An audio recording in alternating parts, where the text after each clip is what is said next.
You guys, if you haven't heard about Anchor by Spotify, you need to. It's the easiest way to make a podcast with everything you need all in one place.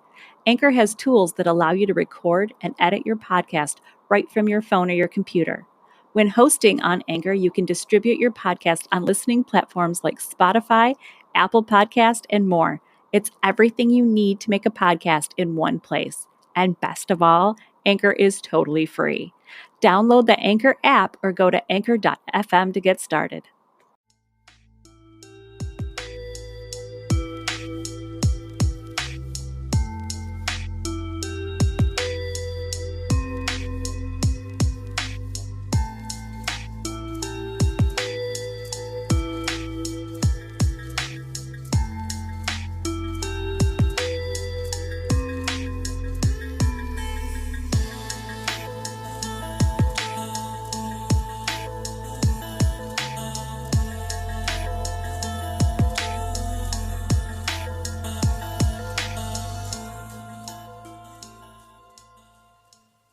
Welcome to Mimesis, the podcast about all the twisted ways that art and life imitate each other. I'm Stacey Rourke. And I'm Sandra Sheriff of Zachary. And we're your hosts on this zany adventure. And today we have another host in here with us. We are here with USA Today bestselling author and multiple award-winning author, Miss Rue Volley. Hello. Hi, Rue. How are you I'm today? so happy to be here. I'm good. Good. We're very happy to have you here. We are. Yay. We don't have co-hosts in here very often. You're only our second. We're very thrilled to have you. And Sandy has a very, very cute story to share with you about her daughter and the Once Upon a Book signing. Yes. So when we were at the Once Upon a Book signing, she absolutely fell in love with you. And you handed her stickers or a little coloring book or something. And so when I told her we were recording with you, she got so excited and was like, I love Rue. Oh, that is amazing. Thank you. That makes my year. Yes. It hasn't been very long of a year, but I'm going to keep that with me the whole year. She was also asking about when she'd be old enough to read some of your books. So she's 13 now? No, she'll be 13 in June. Okay, she's almost 13. 13. What age range do you tell people for your books? Well, I mean, I'm what they call a genre hopper. So I hop across a lot of different genres and age groups. Right now, I would say with her age group, like Hemlock would be okay. The Dead Boys Club would be okay. 13 Ways to Midnight. I read that one. I really like that. Oh, good. Well, 13 Ways to Midnight would probably be okay with her. It does deal with some, mental health issues and stuff. So I would say at her age, as long as she's mature enough, and you want to kind of do it with her, I think that would be fine. So, but I think those books would be the best for her right now. But I'm so glad that she liked me. She likes me. She does. I'm liked. And Emma is not with the bullshit, let me tell you. So that kid, when Sandy and her husband got married, I had extensions in my hair and, long red extensions. And there was a little girl there that was like 2 years old. And she came up to me and asked me if I was Ariel, the Little Mermaid. Scarlett asked you. Yeah. And I was like, of course I am. So I was like combing my hair with a dingle hopper. I had a fork and I was combing my hair and I was going along with it. And this little girl was following me everywhere. She absolutely loved me. And Emma came up to the little girl and I. And she was like, why are you following my aunt around? And she was like, she's Little Mermaid. And Emma, with her no bullshit face, was like, that's not the Little Mermaid. That's oh, no. I was like, shut up, kid. I need this. No. Don't take this away from me. She also, just when we were down for Christmas, she called out instantly who the killer was. We introduced her to Scream. Yes. Nice. From the beginning. She knew it was Billy. She didn't care what kind of cute little bubble butt he had. She was like, that motherfucker is a killer. like, so she called him out like right away. She's like, no, this is bullshit. Instantly. Like, wow. Yep. Well, you know, she's going to do a lot better in life with her relationships because my shit is toxic. Yes. I have the worst day. Minus, no, I have to be fair. Minus, you know, my partner now. Vaughn is amazing. He's not toxic, but everything before him was just a hot mess show. You two have that in common big time. Yeah. Same. Yeah. I was very good at picking out the worst shit that could possibly happen. I was like, can you be the worst? Like, is this going to be the worst relationship that I can have? And they're like, yeah, baby. And I'm like, get in the car. So I can fix him. I know I can. I know. You know, but that's the thing. Like, I don't even think I ever thought that. I wasn't like, I want to fix this shit. I'm like, no, I want to see how far this gets. Like, how crazy this spins out. I want to watch the world burn. Yeah. Yeah. And you've seen that little meme, right? That GIF. Is that what the kids are calling it? Is it a GIF? It's not a GIF. I don't want to get laughed at. Yeah. So, you know, the little like dog that's sitting at the table and everything's on fire around them. Yes. Yes. This is fine. Everything's fine. That's my life every single day. I'm like, oh, it's okay. It's all right. That's awesome. Okay, so you guys have toxic relationships in your past in common. Another thing you have in common is, Sandy, when we finished recording last night, you said to me, I will see you bright and early in the morning, even though we were going to get together at 10. And I know damn well I put pants on like 10 minutes before I hit record, and I know both of you have been awake for hours. I know you have. What time did you guys wake up? I've been up since 6:30. Oh, honey, I got up at 3. Like, that was, I woke up at 3 and I laid there and I looked at the clock and I was like, hell yeah. I got up and started doing everything. See, I didn't even go to bed until 1 a.m. So when you said see you bright and early in the morning, I was like, she knows. She knows I'm going to roll my ass out of bed. Oh my God. Well, I had drool hanging on my face at like 8 o'clock last night. So I was so tired. Yeah, my kid came in and woke me up at 6:30. So then I was like, fine, I'll get up. I didn't roll out of bed until like 7:30. But yeah. I have teenagers. They're still in bed. Is it going to get to that point?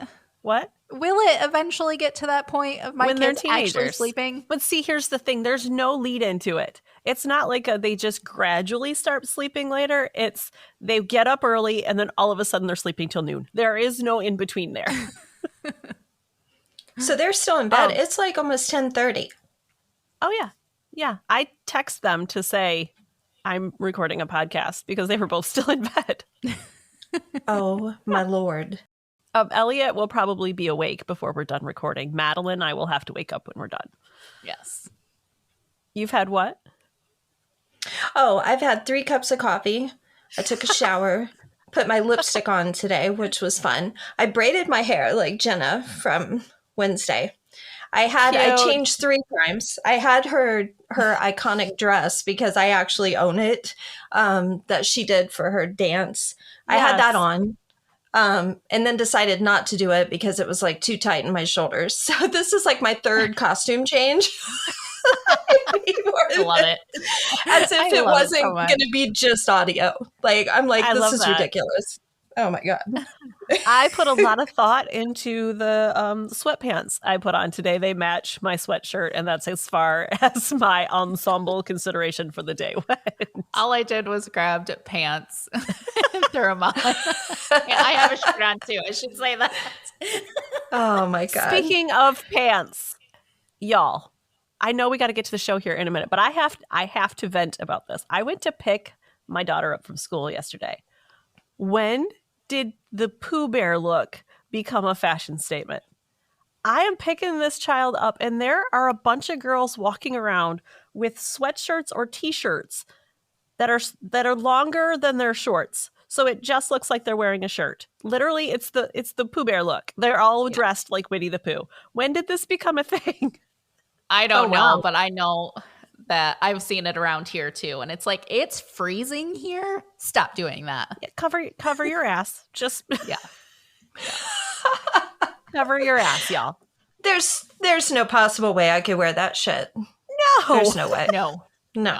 There's a meme going around or like a TikTok. I can't remember exactly, but it was like, what kind of mom do you have? Do you have the mom that walks around naked or do you have the Pooh Bear mom? I was like, I'm a Pooh Bear mom. The minute I come home, the pants come off and just have a really long shirt on. See, I have to have jammy pants on. I do too. I didn't even know that was a thing. Like, I'm gonna have to check it out. I live in a bubble. My mom would walk around the house literally naked. live in a bubble. I'm scarred for life. Yeah, your mom used to walk around. My mom did it too, where they just walked around naked all the time like it was no big deal. And I'm like, stop it. Yeah. Oh, and going on vacation with both of them together, they were both just walking around naked. I had to stay in a hotel room with them. Both of them. I was scarred for life. Yeah. There's nowhere I could look and not see someone naked. There's like your childhood like wilts away the first time you see your parents naked because it's just a glimpse into how much that shit is going to be sagging at some point. Oh, it's literally going south. Okay. That like, reminds really? me. Oh my God. We're getting so off topic, but when I was working in the nail salon doing nails, I wore, because I had one of my competition cheerleading uniforms, and I wore it with a leather jacket over it. And I went as Buffy the Vampire Slayer one year.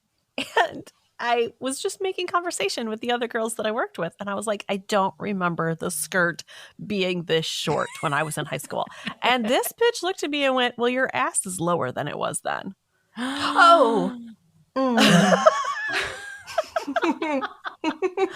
Let me tell you in detail all the ways you can go fuck yourself. Right. Yeah. Oh my God. Well, I mean, I honestly believe that the earth just reclaims us. Like, I'm shorter, my boobs are longer, like everything. The earth is sucking you in. It's just drawing me back down. It's like, you're coming back, bitch. Like, you're coming back. Yes. Okay, well, we've gone off on many tangents here, but we do, before we get to our episode today, we do have an announcement. Yesterday, Sandy and I were talking about our network that is firing up soon, but we have an announcement that involves that network. Rue, would you like to tell the people what that is? Well, Stacy and I, just because we haven't tortured people in the world enough, have decided to start our own podcast. Yay. That's right. Yay! And I'm so excited. And it's going to be under the umbrella of the podcast network that you have started here. I'm so excited about it. I'm not going to put a date on it yet because we've got to work some stuff out. But I'm so thankful. And I think it's going to be super fun. It is. And just so our listeners know, Mimesis is not going anywhere. We are going to continue on, but Rue and I are taking on this adventure as well. Yes. And it's going to stay in the theme of the dark and twisted because, you know. You guys are dark and twisted. We're dark and twisted, and that's what we do. Yes. Yes, it's going to be dark and twisted. It's going to be super fun. We're going to talk about all kinds of weird shit. So that's probably going to be my taglines, like, Stacy, listen to this shit. And that's how we're going to start. And we can put merchandise together with weird shit. Weird shit. Yes. Shit is weird. It's just going to be weird shit is stuff. Weird, period. Yeah. Awesome. Well, speaking of weird, today we're going to be talking a little bit about the princess of all things weird and the family she comes from. So, Rue, why don't you lead us into that? Yes. I don't know. I don't think there's another family in history of television that I've ever loved more and wanted to live with more than the Addams Family. Oh, absolutely. I have loved them. I've loved them since I was little. I was drawn to them, and I think anybody that likes dark, weird, creepy stuff is probably drawn to this family. And once I really dug into it, I learned so much more about it. So I'm really grateful that you guys invited me on today and that I had a chance like to dig into this, because I'm so excited to share what I found. Awesome. Yes. I'm excited to hear about it. Yes. Okay. Well, I'll just, share some stuff that I found for you guys. It's the Addams Family was actually created by American cartoonist Charles Addams, spelled the same way with the 2 Ds. How cute.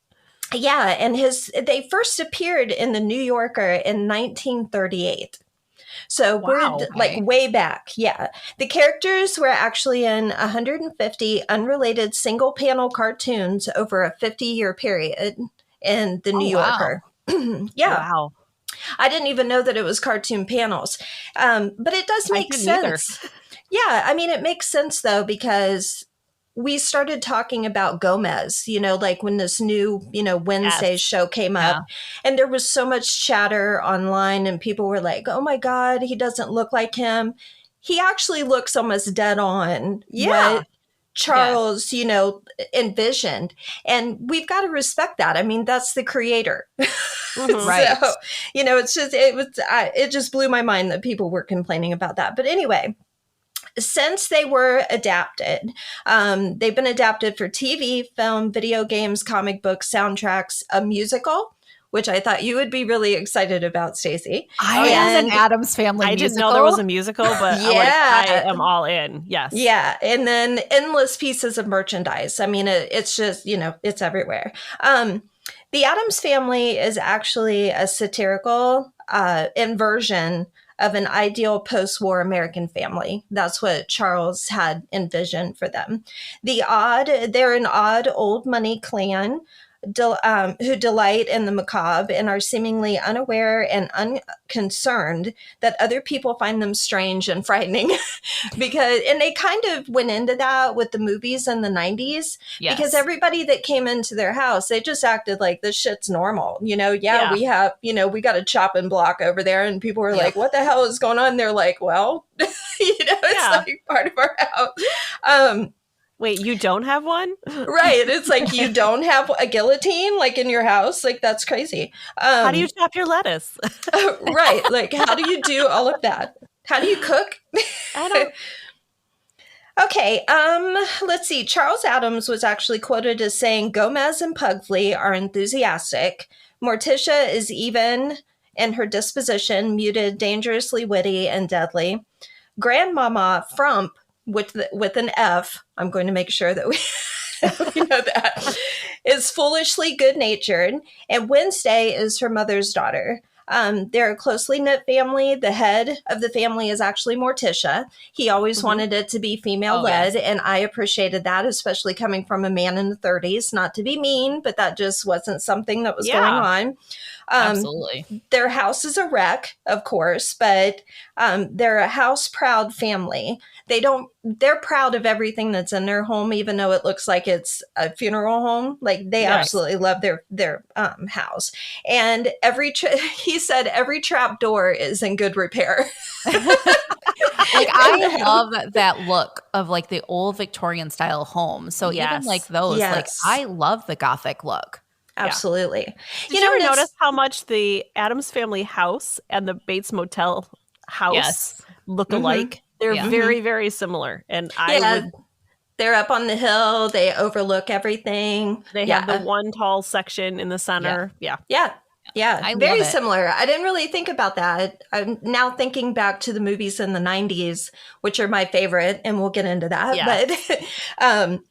But yeah, it is very much like the Bates Motel. So I really wonder, I would have to dig into that and like see if they were inspired by it. Like, which one inspired which one? Like, which one came first? Because they do look a lot alike.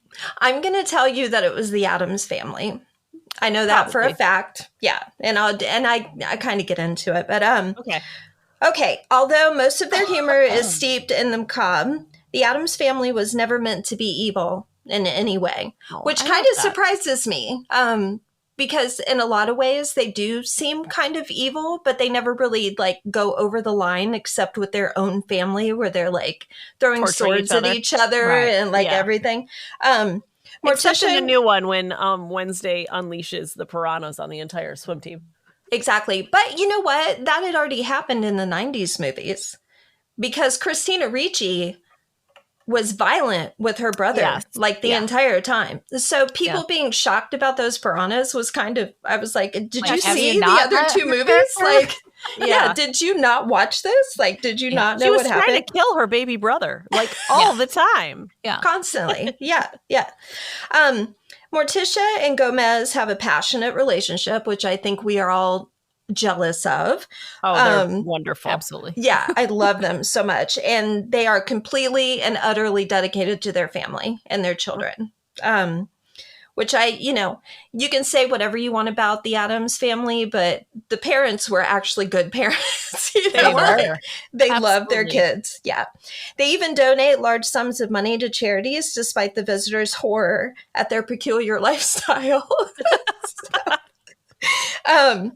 Part of their dark humor includes putting all of them in dangerous situations of which none of them are actually harmed, but they openly show a love for their extended family members, which they kind of went into that with the ball, that they always throw a ball, and that's how you meet this extended family that lives all over the world, which I always love that because you're meeting all these different characters and you're like, holy shit, like how big is this family? And they're all weirdos, and I love that. They're all weirdos. Yeah, I love that. I did discover that both Morticia and Wednesday were actually named first, which I'm going to get into that with the characters because in 1962, they had licensed dolls for both of them. Really? I would love. I know. Me too. Like they did licensed dolls in 1962 for Morticia and Wednesday. So those were actually the first two characters that Charles named in the Addams family, so that they could do the dolls. Now, I want to get into Charles a little bit because I feel like it's really important to talk about the creator of these characters because, they wouldn't exist without him. And I found it very interesting, like the inspiration that he had when he was growing up as to how he created these characters, which I thought was really cool. So, yeah, I want to know what inspired him to make these characters. Okay, so Charles Samuel Addams was born on January 7th, 1912 in Westfield, New Jersey, to Charles and Grace Addams, and he died on September 29th in 1988, which happens to be the year that I graduated high school. Shut the fuck up. The year I was born. And the year Sandy was born. In Manhattan, New York. Yeah, but that's great. That's great. Perfect.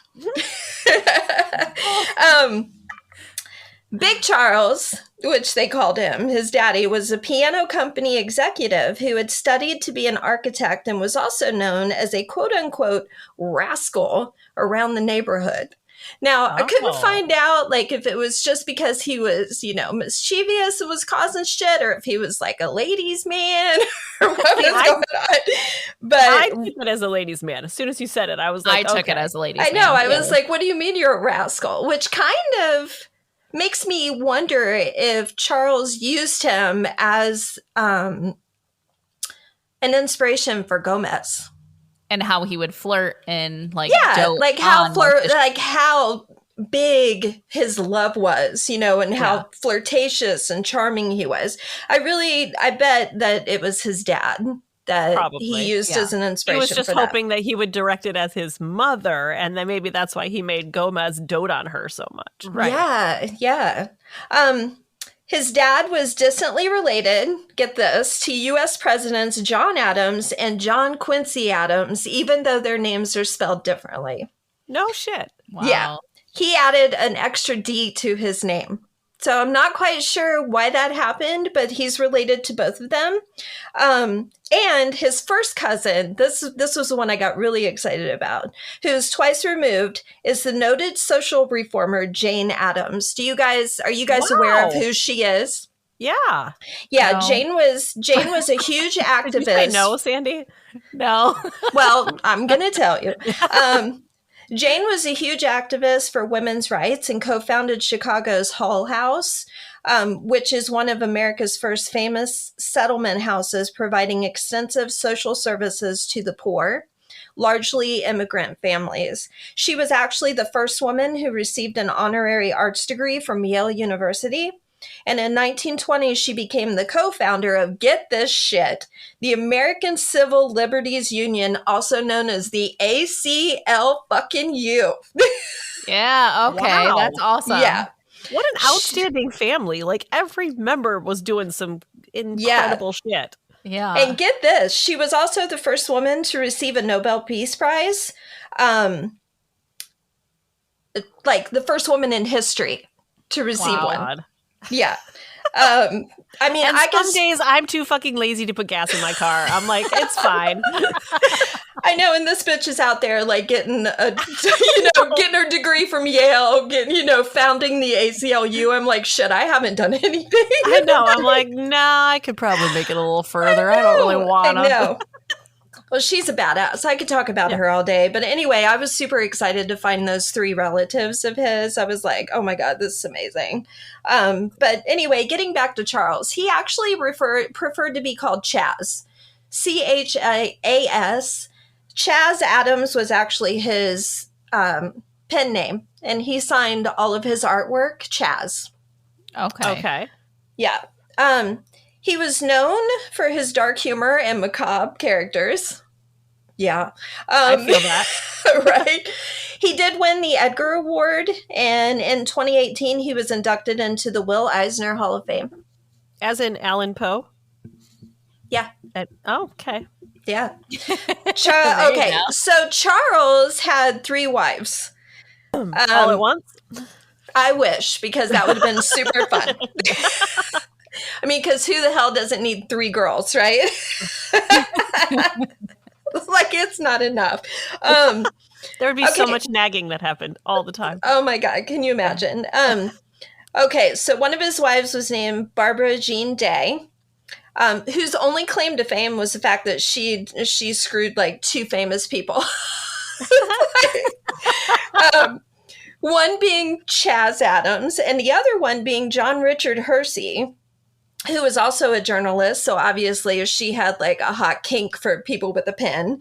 And he was a novelist and professor who won a Pulitzer Prize for A Belle of Adana. He actually did extensive writing on the bombing of Hiroshima.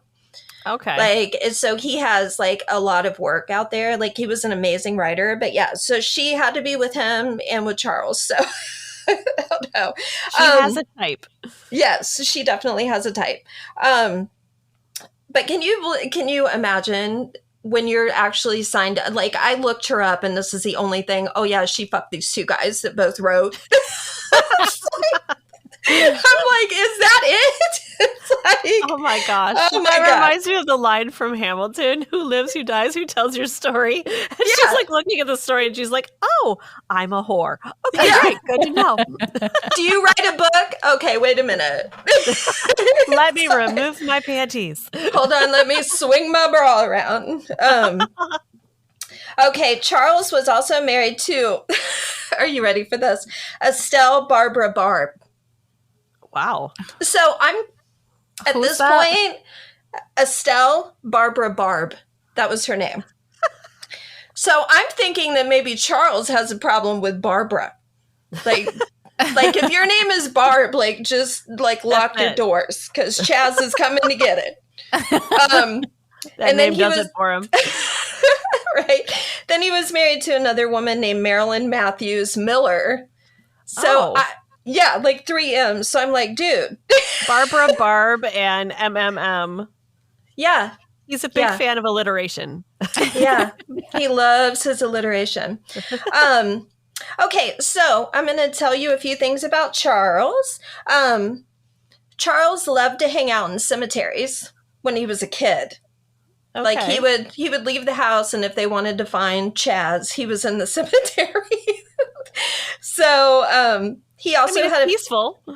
Yeah, he had a favorite cemetery that he hung out in, which was the Presbyterian Cemetery on Mountain Avenue in Westfield, New Jersey. And that's where they would find him all the time when he was a kid. And he even asked about death, like, all the time when he was little. He wanted to know what it was like and what it would feel like to die.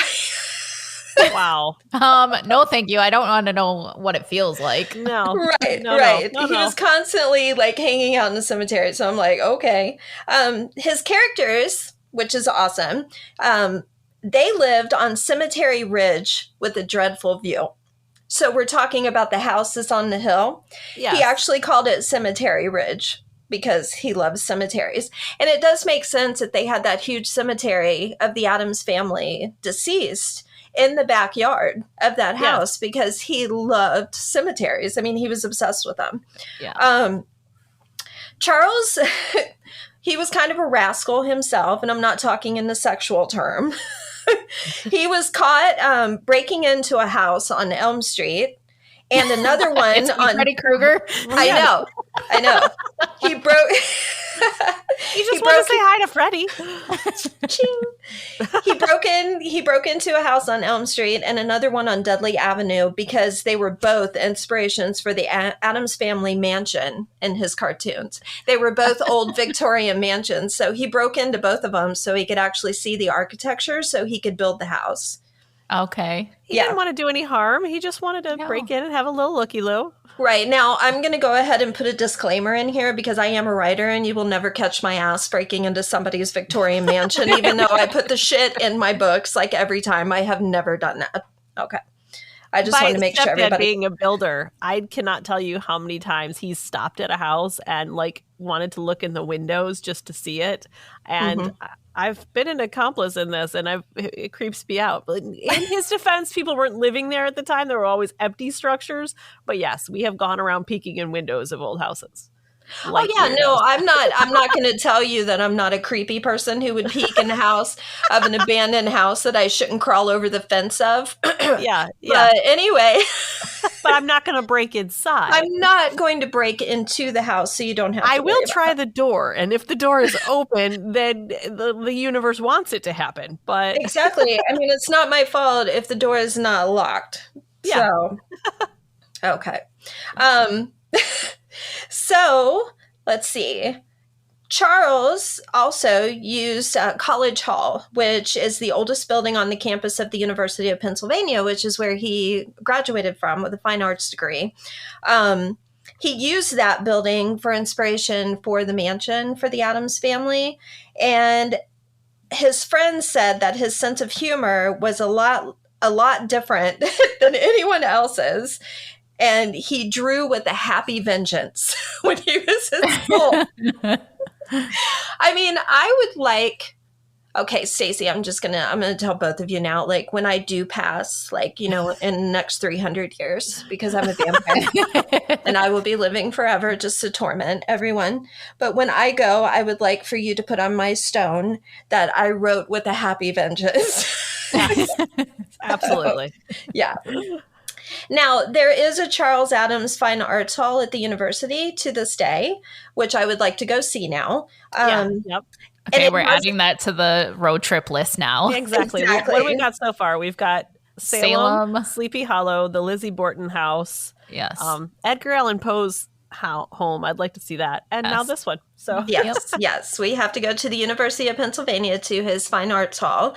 But the coolest thing about that hall is the fact that you go into it through a gate that actually has a bunch of statues, like bronze statues of Thing doing different stuff. That's awesome. One of them he's writing, another one he's ringing a dinner bell. He's running across the top of the gate. That is so cool. I have to see that in person. I love that. Absolutely love it. Now there are pictures online, but obviously I couldn't bring them to you today. No. I know, but it's so cute. Adam's father actually encouraged him to draw, which is great. He had a family that actually gave a shit about his artwork. And he did cartoons for his high school yearbook in Westfield, which I would love to see. Yeah. I haven't seen that yet. After graduating from college, he joined the layout department, get this shit, for True Detective magazine. Oh, that's cool. Yeah. And that was in 1933. So graduated, went right to that dark shit. So because True Detective magazine is actually the premier magazine that actually started the entire true crime genre. which is crazy. Wow. I appreciate them so much. Yes. Thank you, True Crime Magazine. Yes, they are. They've had a bunch of imitations, but that was ground zero for true crime.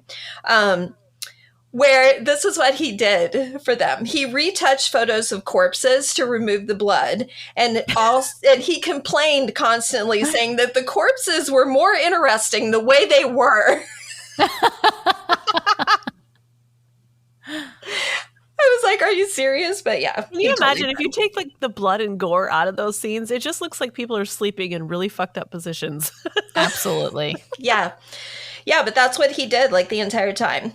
He drew his first cartoon for The New Yorker, which was a sketch of a window washer in February of 1932. And he drew the first Addams Family cartoon panel in 1938. Television producer David Levy approached him about a TV series, and it was then that Charles, also known as Chaz, which I will refer to him as Chaz because I'm very, very into calling people what they preferred to be called. Yes, absolutely. So he named his characters. He didn't name his characters like the rest of them until then, and fleshed out their qualities so that they could be cast as actors. Okay. So I thought that was really cool. Okay, so let's go ahead and dig into the Addams Family a little bit because I love them so much. The Addams Family consists of Gomez and Morticia Addams, their children Wednesday and Pugsley, and close family members Uncle Fester, Grandmama Frump, which is that's Morticia's mother. So, their butler Lurch and Pugsley's pet octopus Aristotle. So, and I wasn't aware that he had a pet octopus. So now I'm going to have to hunt down all of those cartoon panels because I think that's amazing. The dimly seen thing, which was is the disembodied hand, was introduced in 1954 along with Gomez's cousin It with 2 T's. Morticia's pet lion, Kitty Cat, and carnivorous plant Cleopatra were introduced in 1964. I remember that plant so much. Yeah. That made me want a Venus flytrap so bad. And, I'm thinking that I'm wondering, and I didn't look it up, but I am wondering if if they did an homage to her, like in the 90s movies where the white rug bear like went after people like on the floor, if that was supposed to be, a tip of the hat to her kitty cat lion that she had. Yeah. Because now that, I found out about it, I'm like, well, maybe that's where they got it. Pubert Addams, which is a horrible fucking name for a child. It really is. Pubert. I'm like, what the hell? Wednesday and Pugsley's infant brother was introduced in 1993, which we all saw in the second Addams movie, which was the Addams Family Values. Yes. I have to say that scene when Morticia was in labor, my eldest daughter, had just learned where babies come from. And that scene where the one girl is like, my mom and dad had a special hug and then a unicorn came in, like this whole thing. And Wednesday responded with, my mom and dad had sex. My child fell off the couch laughing. She thought that was the funniest damn thing she'd ever heard in her life. Oh, no. That's awesome. I love that. I mean, their humor in that was just off the charts. And I'm one of those people where maybe I'm selfish because I don't have children, but I love movies that are made for me. Yeah. Like with my dark humor, like, adult humor. It doesn't have to be vulgar or overly vulgar, but I like the more adult themes. So that's why I tilt toward these dark themes, like with Batman. I love the dark Batman. I don't like the kitty Batman. So okay, so in 1964, a live-action TV series premiered on ABC and ran for 2 seasons. It inspired a telefilm titled Halloween with the New Addams Family. An unrelated animated series aired in 1973. The franchise was revived again in the 1990s with a feature film series consisting of The Addams Family, which was the 1991 film, which we all probably are obsessed with, the Addams Family Values, which came after it in 1993. These films inspired a second animated series that aired from 1992 to 1993, which was set in the Dame or in the same fictional universe. And the series was rebooted again with a 1998 direct-to-video film and a spin-off live-action TV series that ran from 1998 to 1999. I remember the spin-off series. Yeah. And I have them, I've got them all on here, so I will share them at the end of my presentation.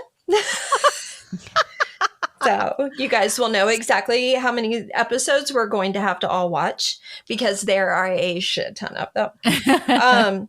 The way you said that made it sound like you're expecting a grade at the end of this.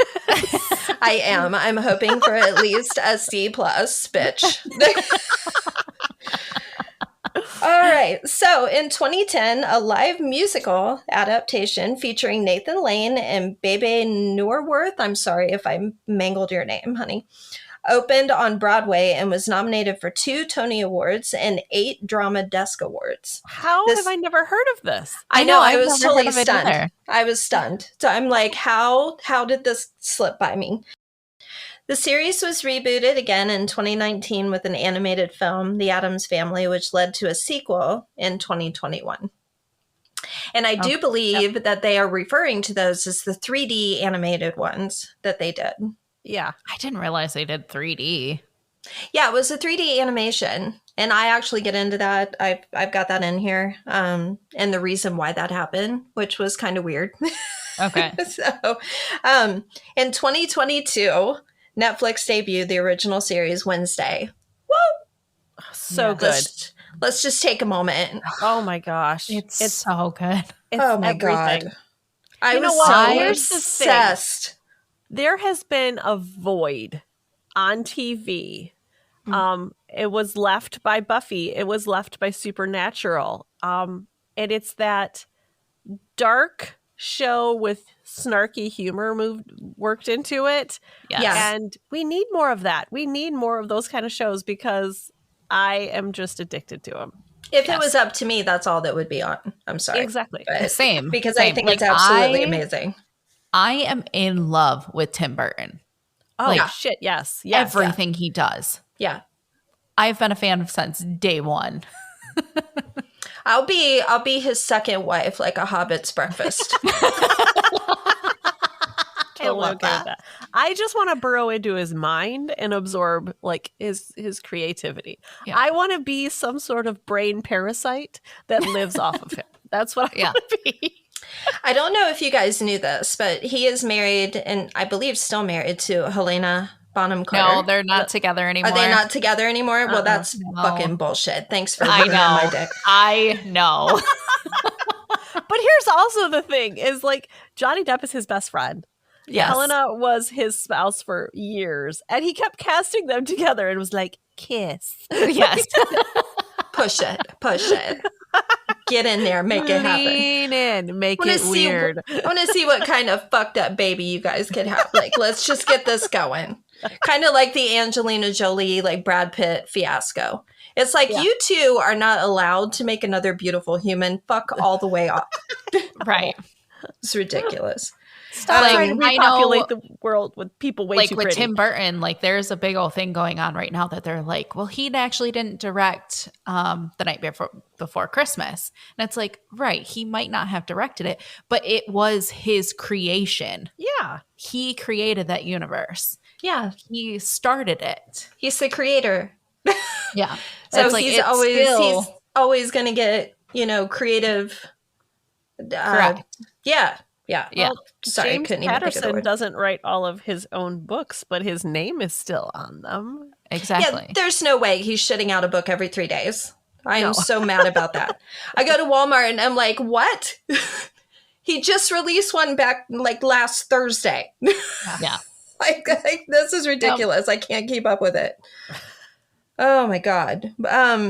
Okay, so the series, I was going to say something about Tim Burton and Helena Bonham Carter before my world was crushed. I'm sorry. So, should have looked that shit up. I look like an asshole. But anyway, they had 2 houses that were connected by a bridge. because they both lived in their own house. Yes. And they would go back and forth and just visit each other. And I'm going to tell you that I think that's the best idea that any married couple has ever had. Yeah. Okay, so my neighbors were pretty close friends with them, and they were moving, and they're like, let's just pool all our money, buy an H house where we have our own living space, your own living space, and the center like bridge is the kitchen. And I was like, I absolutely love that. Let's do it. Yeah. Why not? Why not? I mean, so much shit could get done. Absolutely. Because I love my husband. Okay, don't get me wrong. And this isn't against him, but how many times have you been doing something and you'll get the walk by? Yeah. The eyeball walk by. And it's not, they don't have to say anything. It's like, can we just go to Marshall's and shop around for a little bit? They don't say that, but it's the walk by. Yeah. And you're like, fuck. Yeah. So anyway. Yep. It'd be nice to have the H house, and thank you for letting me know what it was called, but I just thought that was amazing. Yes. And I'm absolutely 100% convinced that that was her idea. Oh, absolutely. Oh, yeah. He kept leaving his toothbrush on the counter one too many times, and she was like, okay, hear me out. Yeah. You have your house that you can leave a mess, and I can have my shit put together over here. This is what we're doing now. Exactly. It's you and your dirty socks and me and all of my amazing shit. Yeah. So, and I'm going to come to your house because you are not allowed to come in here and mess shit up. Exactly. And you need to call or text. Actually, text. Calling is not a thing anymore, is it?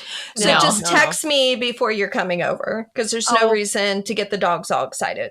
Okay, listen. I have to pause this right here for a second and say, my husband's best friend has bought a house down here in Florida, right? Yeah. Right? Yeah. He is an early riser like you two. He came over one morning at 9 a.m. without texting. He just showed up at the fucking door. No. No. Thank you. No. I was like, listen, you need to check your boy. You need to check your boy because we're not playing this game. No. Was Jay even home? Yeah.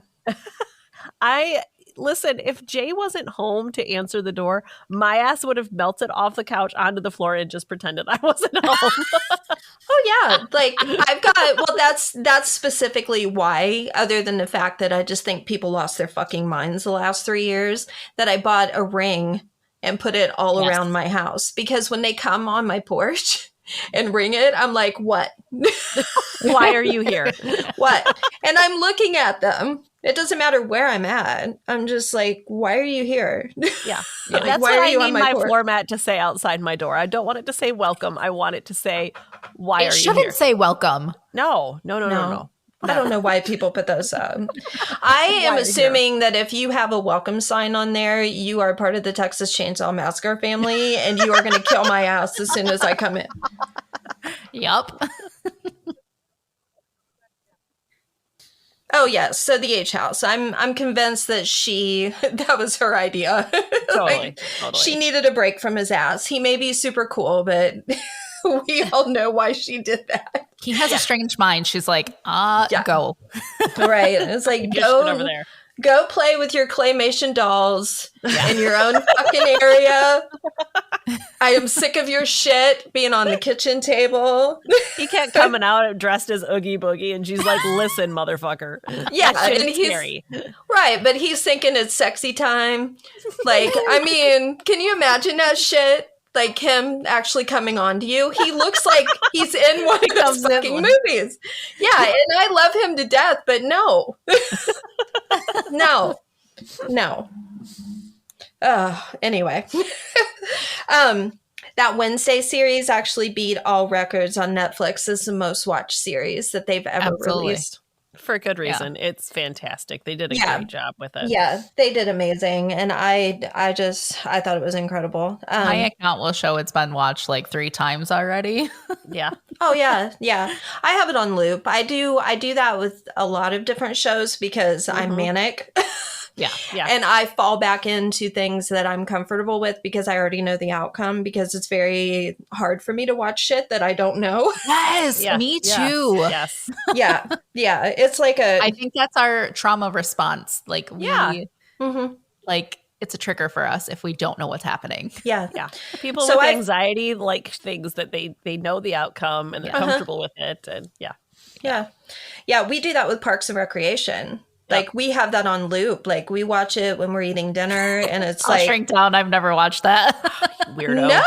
Oh no. I know, right? Yeah. How? Oh no. How? I don't know how. You need like to. my It's husband so yells damn at funny. me. Yeah. We quote my that show God. all the time around here. Yeah. Same. We do it here too. I won't use any of the quotes because you'll just be lost. You'd be like, what do you mean? Treat yourself. Yeah. I know that one. I know that one. My favorite line of that entire show was Rob Lowe looking at himself in the mirror at the hospital and going, stop pooping. I love that so much. I love that dying. so much. Yeah. Oh my God. That entire episode was hilarious. It really When they got the was. flu. She's like, ooh, watch out. The floor and the wall just switched. If I was sick, could I do this? Yeah. You're not I don't doing know. anything. Leslie came into my room and she stole all my meds and told me not to tell anyone. Oh, that's such a great episode. Oh, Sandy, you have my to watch God. it. So good. I'll catch up. It's absolutely ridiculous. It's the most ridiculous humor in the best possible way. Exactly. It's almost wholesome. Like it pisses me off how wholesome it is. I'm just like, just drop one fuck. Like, just do it. Yeah. I'm like, I am way too like potty mouth to be watching this show. This is too pure for me. Oh my God. Okay. So the evolution of the Addams family, you guys want to know? Yeah. Okay. I'm here to tell you because I got the shit. As I said before, Chaz Addams created over 150 cartoon panels of this macabre family without naming them, which I think is wild. I mean, he never gave a single one of them a name. He had 150 of them and never named a single one of them. And nobody asked. There wasn't a single fucker out there that was reading that paper and went, what's their name? And he's like, I don't know. I know, That guy. right? I'm like, wow, we can't get away with that as writers now. They want to know everything. They want to know when I'm peeing. Like, it's, when did you take a pee break? Was it between chapter 3 and 4? Or, yeah. Okay, so it wasn't until he was approached to turn them into a TV series that he actually fleshed them out and named all the characters. In the 1964 TV adaptation, producer Nat Perrin, also a New Yorker who had contributed to the success of the Marx Brothers, which I thought was pretty cool, decided to take a less evil, quote unquote, approach to the Addams family and emphasize on the dark humor. So he decided, that's why I really want to see those 150 panels, because I want to know what kind of weird shit he was doing. If this TV producer was like, listen, we need to like lighten this up a little bit. Yeah, I want to see those. Those had to be good. I'm like, wow. The TV series only ran for 2 seasons, but within that time, a dance by Lurch remained popular throughout the entire era of the 60s. So one dance that he did in that show in the 60s actually remained popular the entire time. So I just wanted to mention that for all the people who were online going, oh my God, they totally stole that from Spider-Man. Kiss my ass. Okay, like Lurch actually did it first in the 60s. Which I need to look up this dance. Yeah, it proves that the Addams family actually created the viral dance craze. Yeah. Like, now, to be fair, in the 50s, there were all those awesome dances that they were doing, and that was kind of a viral dance craze, but not like it was once they really got hot and heavy into TV. They had the mashed potato, they had the twist, they had the pony, all those different. Right. I can shout out any word, and I know. And just all great. of it. The breadstick. The breadstick. I did the French toast this morning. That's right. So it remained in reruns, like that the first show remained in reruns on television for years after it ended, and it was on television up until 1991. Yeah, I remember watching it when I was a kid. Yeah, so it ran from the 60s all the way through, the early 90s, which I thought was crazy. Well, I think I got them confused with the Munsters. Yes. Yeah. The Munsters had to be like some sort of ripoff of it. Oh, absolutely. Oh, yeah. It was like everything else that you see in the world. It's like you get, your Nike shoes, and then you get the shoes that have the swoosh upside down. Hikeys. It's kind of the hikeys. Get your hikeys on. Yeah. Thank God. Yeah, so let's see. They ran that show up through the early 90s, which kind of coincides with the movies. The early movies that they did in the 90s, which was awesome because that's when our generation really hooked in to the Addams Family. Even though we were aware of it, they just didn't have the representation that we were going to, go crazy over. It was followed by a 1972 crossover appearance in Scooby-Doo. Oh. So they appeared on Scooby-Doo after that initial series stopped. I feel like I saw that episode. I think I might have too, but I remember Morticia. So I think I remember seeing Morticia on there. And then again in 1973. I definitely remember the Globetrotters being on Scooby-Doo. Well, I remember that one. I remember that one too. I didn't care for Scooby-Doo that much. Really? Like I liked it, but like it was not my first choice. Well, everything went downhill when they brought fucking Scrappy-Doo on there. That little thing. Yeah, I didn't like it. Oh, he was an asshole. I hated that guy. Only puppy in the world I've ever wanted to punt. Have you noticed that when they bring a character on that, like Scrappy, that the series is dying? Yeah. Yes. And they've done that with other series. The Yogi Bear, didn't he have like a little bear with him? Boo Boo. Like, was it there? Boo Boo. But that was always. Yeah. He was always there. I mean, it was like they always did like they focused more on those side characters, and that's when you knew the show was in trouble because it's like, okay, well, he's not the star of the show. Yeah, why are we focusing on him? Yeah. So it was more of a focus thing, but I always felt like when the little one came, I was looking at like the death rattle of a show. I was like, oh no, like they must be getting canceled. Yeah, right. And then there was a one shot, which I'm going to have to hunt down, called the Halloween Special featuring the Addams Family. And it had the original cast on it. And it was a it was from the 1964 television series that originally aired. So they had this Halloween special, kind of like the Star Wars. Like Star Wars did their Christmas special.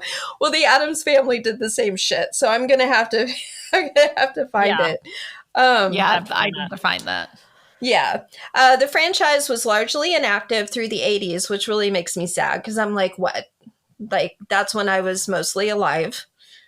Like, like my formative years. I'm like, why weren't you around when I needed you the most? Yeah, they like abandoned me on a doorstep of a church. This fictional family abandoned me. I know. It's like, where are you now? In 1987, the cartoons had a brief return in The New Yorker, but Chaz Addams died a year later, so they took them down. I know. Why not? Like put him up and like represent him. Like, here you go. Why take him down? I'm wondering. I'm going to have to use Google and see if they collected. I'm sure they collected all of those together. There has to be a book. That has like all of the original panels because there were 150 of them that he made. Yeah. They have to be somewhere. Right. And I'm really interested in seeing them, especially as much as they emphasized that they were so dark that they didn't want to make the TV series like the panels. I'm like, what were you guys doing? So, so 2 live action films were directed by Barry Sonnenfeld, who worked as a cinematographer for the Coen brothers, along with creating Get Shorty, and he did the Men in Black trilogy, which I wasn't aware of. He also did Wild Wild West, which I thought was pretty cool. These are the two films that were released in the early 90s with the new cast. So we had Angelica Houston, Raul Julia, Christina Ricci, Christopher Lloyd, and Joan Cusack, who played Fester's wife. That was a great cast. Oh my God, the absolute best, right? Like, I felt like they couldn't have done a better job casting those characters, and they all committed to them. Like, I felt like I was watching, I felt like I was really watching that family, like, come alive. It was so great. But the crazy thing is the first film actually opened with mixed reviews. And then the second film, and it was funny because the first one, the family was returning to Chaz Addams' original version of the family, which was the dark themes. And so that first movie that came out, people were complaining that it wasn't kid-friendly. I mean, no shit. Like, you had, like, I mean, there was a lot of stuff that, I'm like, you know, they didn't hide it. It was in the trailers that they put out. I'm like, you saw Christina Ricci, like, trying to... that it's kid-friendly. Right. There's a lot of scary movies that have kids in them. That doesn't mean they're kid-friendly. Mm-hmm. Yeah. And then, but it did very well at the box office. So the critics didn't like the first one, but the people, like the fans, loved it. And it's probably because it was so dark, you know? Mm-hmm. Then the second film was highly regarded by the critics, and it didn't do so well in the box office. So it went back and forth. It was really crazy. I liked the second one more than the first one. Did you really? I liked both of them. I did. But I think it's because in the second one, Wednesday has a bigger role, and she's my favorite character from the Addams Family. So I think that's why I liked that one a little bit more. So because they really honed in on her. Book. What was that? There is a book. With the panels? And it has, yes. Oh. Yes. It's on Amazon. Nice. Oh, now I need it. That's a one click today. Right? That's happening. Yeah, that shit's happening.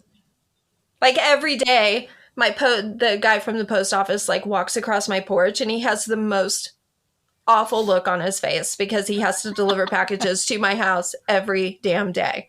Like, he doesn't get a break ever. Doesn't matter what the weather's like. I've even seen him on Sundays just, like, trudging through. He's like, I hate this girl.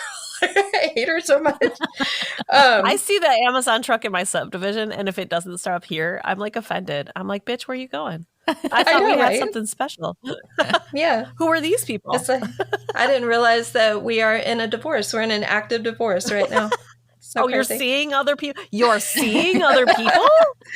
You're going to other houses? Are you serious right now? Oh, I see how it is. I see how it is. Okay. I have a fucking H house here for us. Like, you stay on your side, and I'm here. That's how this works. What are you doing? Right. Okay. Are you noticing? Okay, before we go on, are you noticing the big arm thing I'm doing so that I avoid hitting the cord? Yes, and I love it. Every now and then I'm doing this, like, big dramatic gesture over here. I've got mine pushed as far away from me as possible because, one, I'm loud, and two, my boobs are relentless. They will grab the cord, tie me up. It's awful. Literally, call them your tits. Literally, my tits need to be calmer. I wake up, one's on my face, one's on my husband, like, trying to murder us. We don't need cats. We got my boobs. Like, they're just bullshit. Awful. Smothered to death by her own nipple. Oh, man.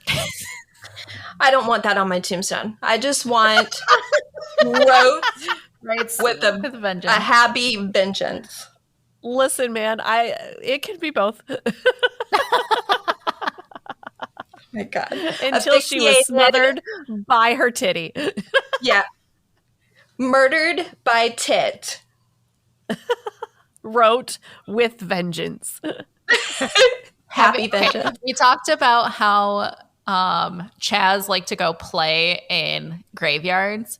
Have you seen the TikTok of the lady who goes to graveyards and makes the recipes from, like, the tombstones?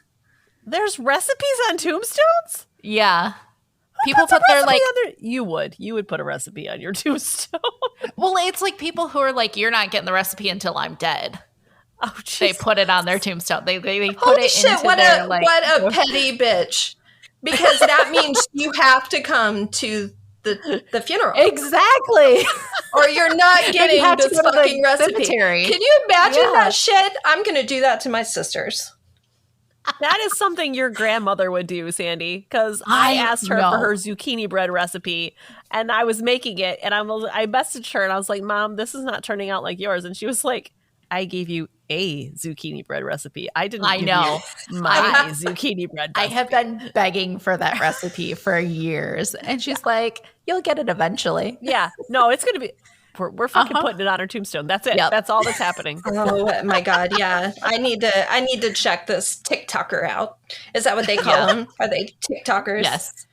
TTs. TikTokers. I don't know if they want to be called TTs. That sounds a little vulgar, doesn't it? Like TTs. That's what's going to smother you in your sleep. Gotta go do my TT today. That just sounds wrong. Oh my God. But thank you for letting me know that, because now I have another obsession. Fuck. Yes. Go walk around graveyards and find recipes. What are you doing? Writing this shit down, bitch. Taking my iPad with me. Taking this right. I could go old school. I know, like taking pictures. No, I'm going to get really stupid and take a piece of paper and like some charcoal. Yes. Yes. I'll be like, what are you doing? I got to get this fucking recipe. This bitch died and like took it with her. This shit's got to be good. If she put it on her tombstone, it's got to be good. There's one of two things that's going to happen. I'm either going to have the shits for a month or I'm going to absolutely be obsessed with this recipe. Right. Yeah. There's only two roads that we're going down. Oh, man. Maybe I should put a laxative in mine. That'd be pretty funny. Like some kind of herb that's just going to give you like water squirts. Or something that like makes you see color or like see numbers and shit. Like you're just tripping balls. Mm-hmm. People would be showing back up at my tombstone being like, I'm glad your tits murdered you. You deserved it. You deserved it. They should have done it sooner.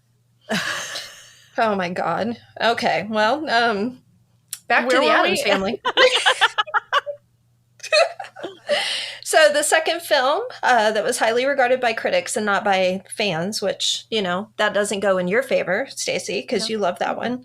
It actually had half the revenue that the first movie had. Wow. Which I find very sad. But it was too legit to quit. Oh my God, yeah.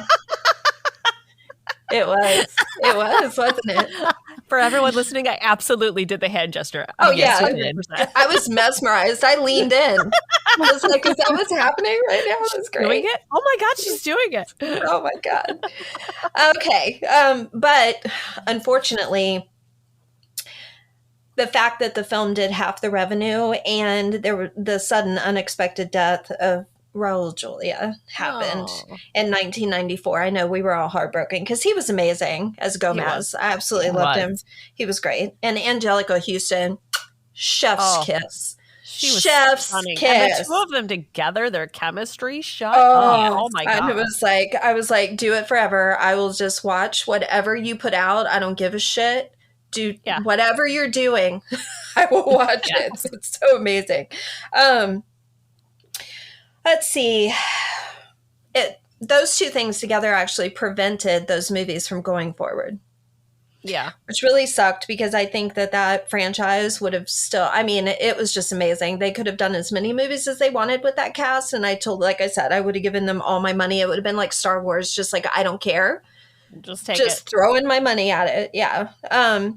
Now, both films received nominations for Academy Awards and BAFTA Awards. And Hugo Awards. Yep. Angelica Houston was twice nominated for the Golden Globes Awards for Best Actress, and Raul Julia, Christina Ricci, Christopher Lloyd, Joan Cusack, and then Debbie Zielinski, who was in the sequel, received multiple Saturn Awards and American Comedy Awards for Best Comedy in History for the portrayals of their iconic characters that they did in those wow, movies. that's awesome. So so they got a lot of awards for it, which I totally deserving. Yeah, totally absolutely.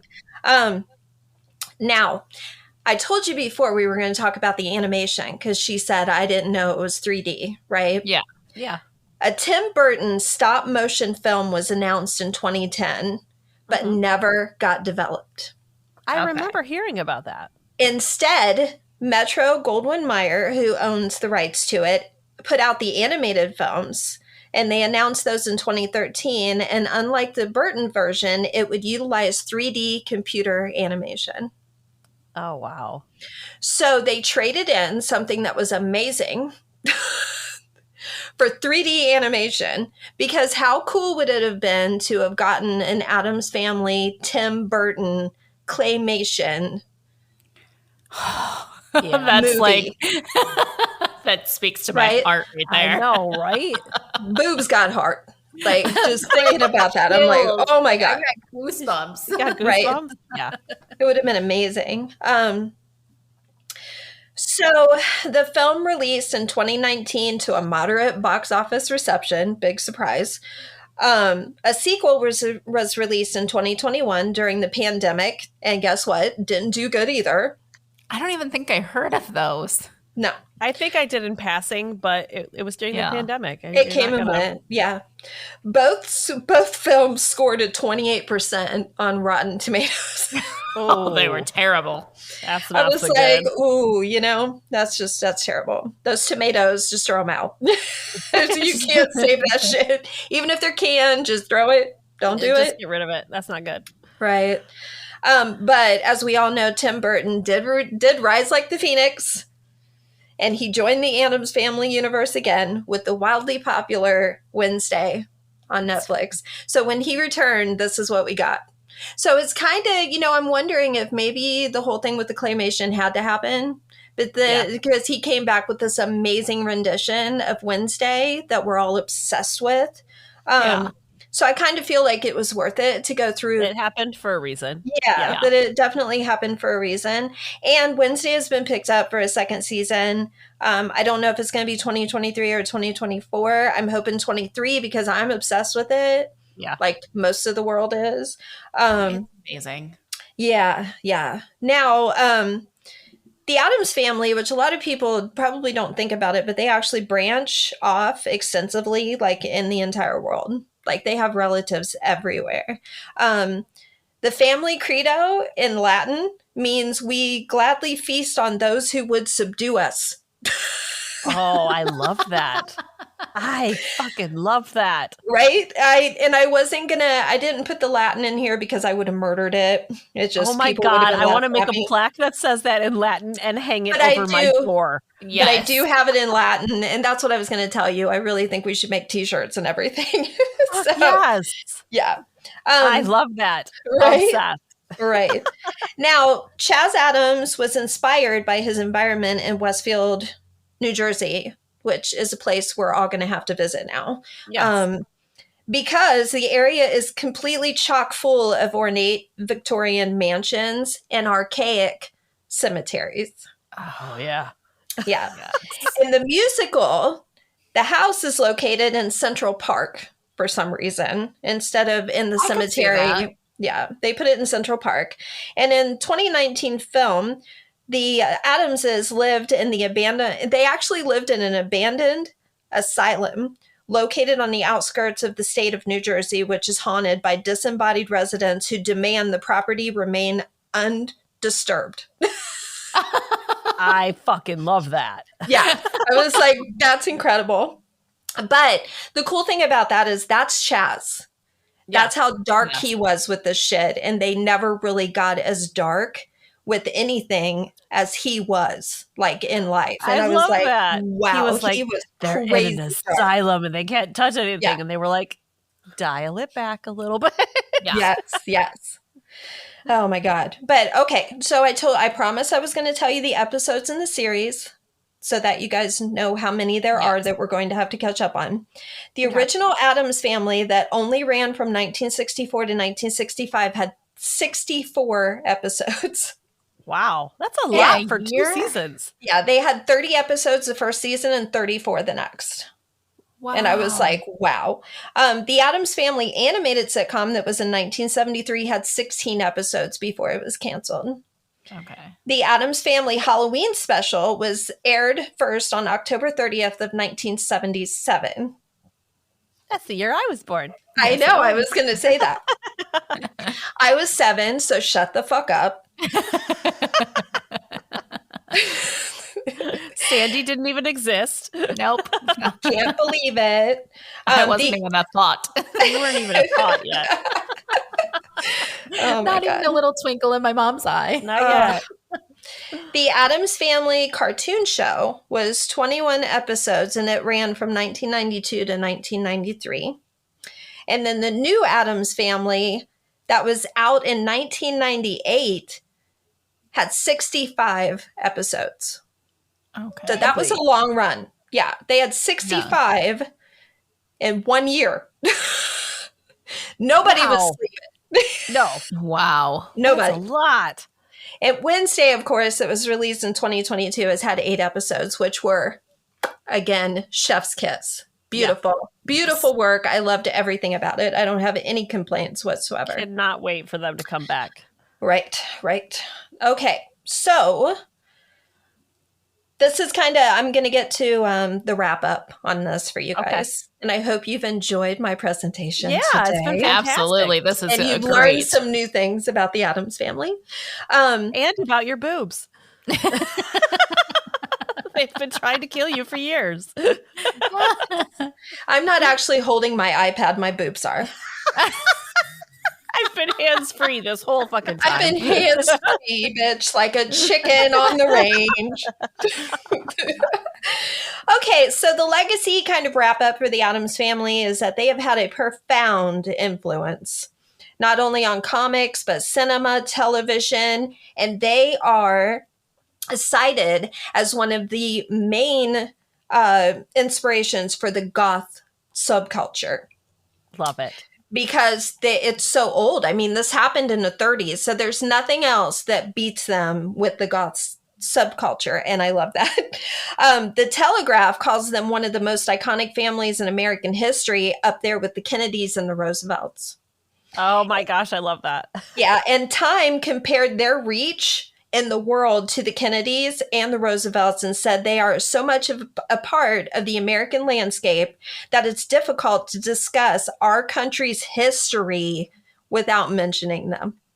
Wow. Oh my gosh. I love that. Yes. And then Christina Ricci's, you guys are going to love this. Her portrayal of Wednesday was ranked in the top 100 greatest movie characters of all time. Yeah. It's really hard to see her and not see her as Wednesday. Yeah. Which is why I'm glad she was in the Wednesday series. Yes. She needed to be a presence there in some way to pass the torch. Because Jenna took the torch and fucking ran with it. Hell yeah, she did. She did. Yeah. And I'm glad you mentioned her because I have to give them a nod. So I have a little bit left here, not much, but I want to talk about Wednesday a little bit because I think some people really gave them some shitty reviews for no reason. Wednesday right now, as of today, because I checked it, is at a 72% on Rotten Tomatoes, which is amazing. Okay. Yeah. And the writers that are cited for that show is Chaz Addams, Miles Miller, and Alfred Goh. So I wanted to mention the other 2 writers and give them a tip of our hat. Now the cast. And I want to mention their names and who they are because they did a fantastic job. You have Jenna Ortega, who played Wednesday flawlessly. Yes. You have Christina Ricci, who returned to the series, and she's Marilyn Thornhill, who is the dorm mother of Ophelia Hall, and she's called a normie.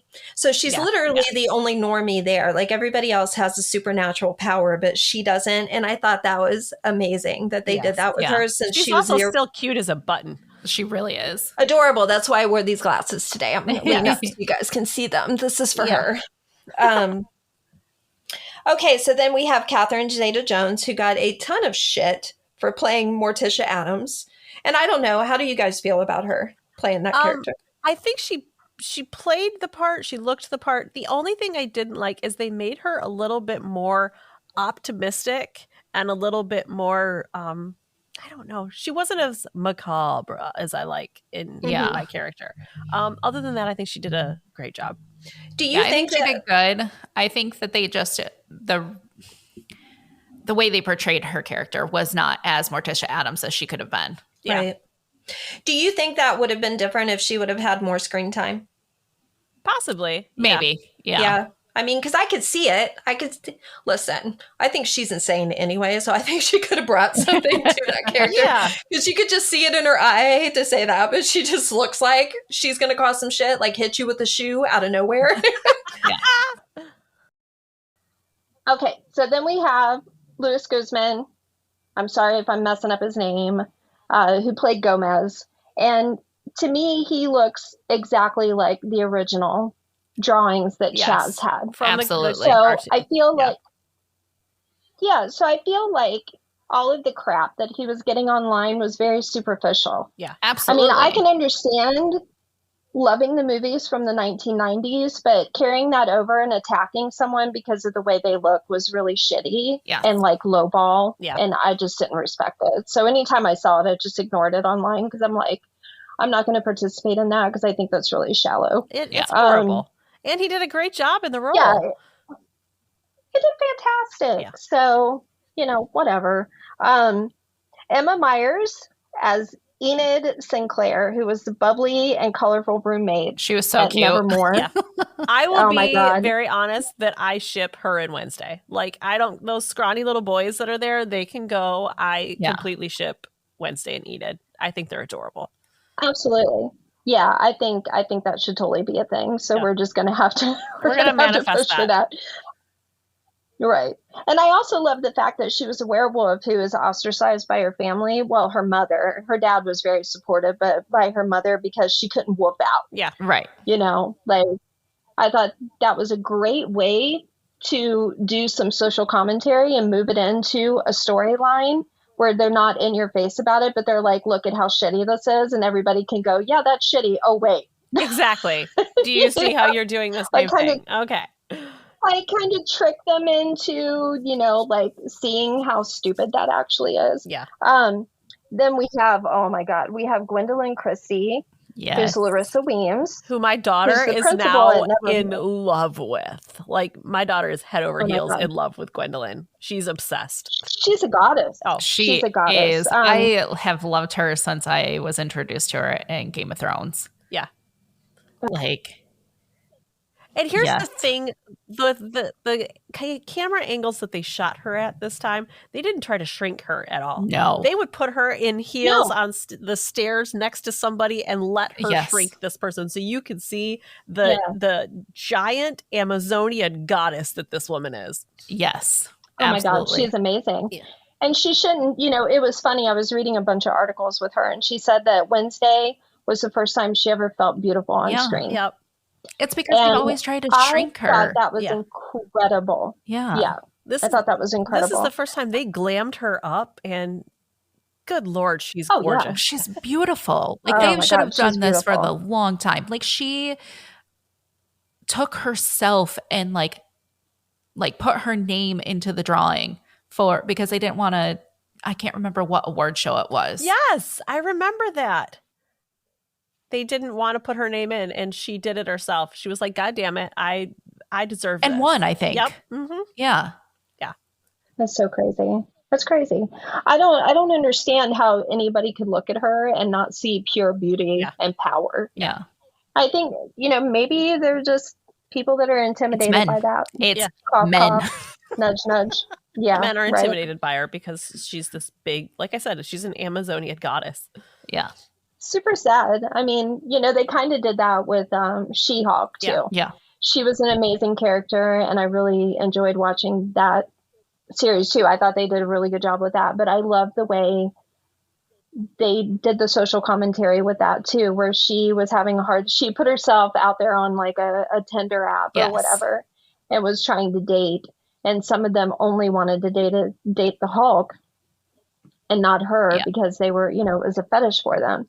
And then, she gets with the one guy that she really likes. I won't go into it because I don't want it to be a spoiler alert, but he ends up not liking the Hulk. Yeah, right. And it's just really crappy. Like, I was like, whatever. But Gwendolyn plays the principal at Nevermore who dislikes the Addams Family. And there's like a 30-year-old grudge that's going on with that. So I'm really excited to explore that. But you can check out all the character listings at screenrant.com. That's SCREENRANT.com. It goes into detail on every single character. So you have the love triangle and all the other side characters that are on there because they all did a fantastic job. Absolutely. I'm just naming off the main ones because I don't want to go through the whole list. But anyway, that is my presentation. I think you get an A for Addams Family. Yeah. Da da da da. Very cute. This was fantastic. Love it. Yeah. This is a lot of fun. You did some fantastic research and we learned a lot. We laughed a lot. It was just a good time. Yes. I really liked it. We did. All right. Well, I think that's all we have time for today. But all of our listeners can look forward to my new show with Rue coming up soon. Yes. And do you guys have it named? Are you guys going to pitch the name? We do.